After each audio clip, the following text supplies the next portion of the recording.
So guys, papunta pala tayo sa isa rin sa mga secret beach dito sa isla ng Boracay.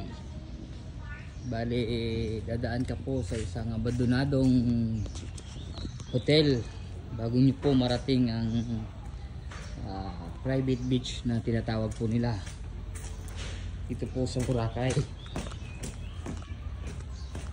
Dito po tayo dadaan sa masukal at medyo mabato-batong daan sa lugar na to.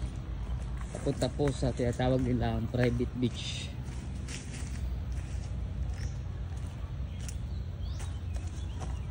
Ang ating dadaanan, medyo may katigasan po ang tuntuan at pahirapan po.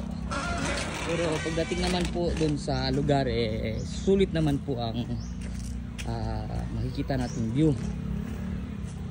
At ang nag-a-adventure ka na rin po dito sa lagay na to kasi medyo nature trip po yung ambience ng lugar. So ito po yung lugar. Sa ngayon po maraming tao po ang maliligo. Yes po, maraming tao. Kasi nga holiday. So punuan po. Po yung ano po natin, bangka.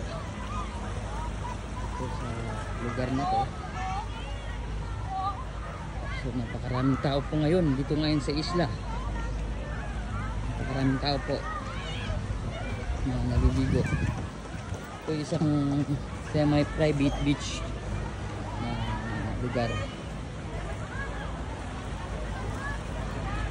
Masaya pong naliligo ang mga tao ngayon.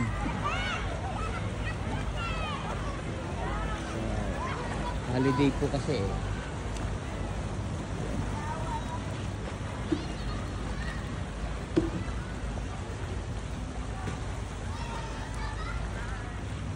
So guys, hanggang dito na lang po ako.